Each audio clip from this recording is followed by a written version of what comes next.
میں ایک کتاب کا نام آپ کو بتاتا ہوں، ہیپی منی، مائیکل نارٹن اور ایلزبتھ ڈن کی کتاب ہے، اور اس کا کریکس یہ ہے کہ پیسہ گیو کرنے سے خوشی آتی ہے۔ سوشل ایکسپیریمنٹ کیا ان لوگوں نے۔ سوشل ایکسپیریمنٹ کیا تھا کہ ٹرین پہ جو لوگ چڑھنے والے تھے سب وے سے، انہیں کہا کہ ہم نا آپ کو $10 دے رہے ہیں، لیکن یہ آپ کا نہیں ہے، یہ آپ نے رینڈملی کسی کو دیکھنا ہے، شکل سے اسے پہچاننا ہے اور اسے دے دینا۔ بڑا حیران ہوئے یہ کیا بات ہے، خیر انہوں نے ایکسیپٹ کیا، اور پھر کئی لوگوں سے جب انہوں نے عمل کرایا اور ان سے اینڈ میں پوچھا کہ ہاؤ ڈو یو فیل، تو they felt really good, excited, happy, ان کے ایموشنز بڑے زبردست ہو گئے۔ تو یہ کریکس اس بک کا یہ کہ پیسہ دینے سے جو ہے وہ خوشی بھی آتی ہے الحمدللہ۔ 2 آیات ہیں، لیکن دوسری میں انشاءاللہ جو سیکنڈ آپ راؤنڈ لگائیں گے اس میں بتاؤں گا۔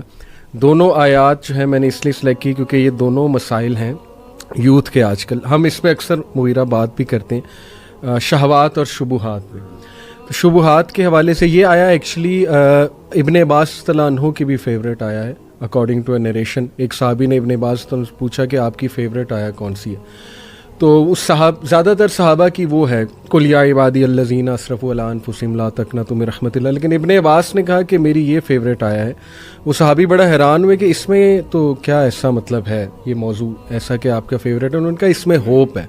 ہوپ فار دوز جنہیں وسوسے آتے ہیں، ڈاؤٹس آتے ہیں۔ تو آیت ہے ورس 260، وَإِذْ قَالَ إِبْرَاهِيمُ رَبِّ أَرِنِي كَيْفَ تُحْيِي الْمَوْتَى قَالَ أَوَلَمْ تُؤْمِنْ قَالَ بَلَىٰ وَلَكِنْ لِيَطْمَئِنَّ قَلْبِي۔ یہ آیت کی ٹرانسلیشن میں آپ کو بتاتا ہوں۔ And remember when Ibrahim said my lord show me how you give life to the dead, Allah responded do you not believe, Ibrahim replied yes I do but just so my heart can be reassured. تو الحمدللہ دیکھیں، میں ایک scholar کو بھی سن رہا تھا، انہوں نے کہا کہ اس میں ہوپ ہے ان لوگوں کے لیے کہ جن کو ڈاؤٹس آ جاتے ہیں۔ Not all doubts are wrong, some doubts obviously they can take you to a very wrong direction، especially اگر ان کی انٹینشن ٹھیک نہیں ہے، اور وہ بس آپ وہ بنی اسرائیل جیسے ہر چیز پہ ڈاؤٹ اٹھا دیتے تھے، وہ تو غلط انٹینشن۔ لیکن اگر آپ سمجھنے کے لیے، ایمان بڑھانے کے لیے کچھ پوچھ رہے ہو، تو میرا خیال جن سے پوچھا جا رہا ہے ان کو بھی انڈرسٹینڈ کرنا چاہیے۔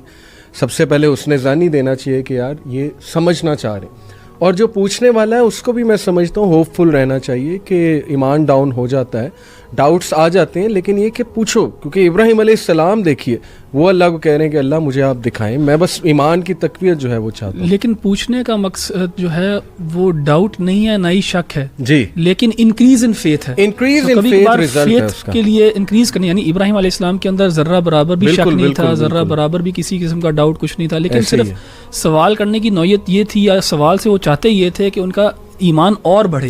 تو یہ بھی ایک ہوتا ہے۔ اچھا، یہ جو تقاضا ہے نا، یہ 2 جگہوں پہ قرآن مجید میں ہوا ہے۔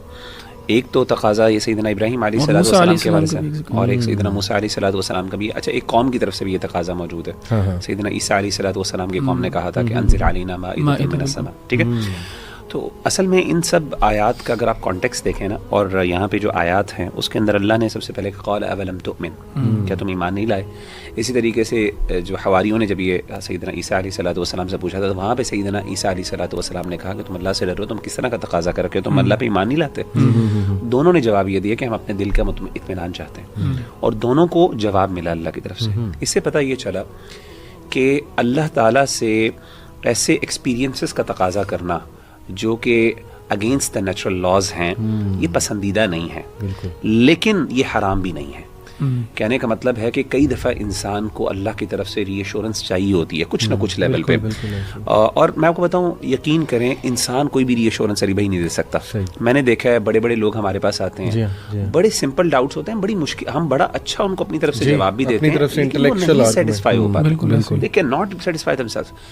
اس سے پتہ یہ چلتا ہے کہ معاملہ چونکہ دل کا ہوتا ہے نا، اور دل کا اختیار صرف اللہ کے،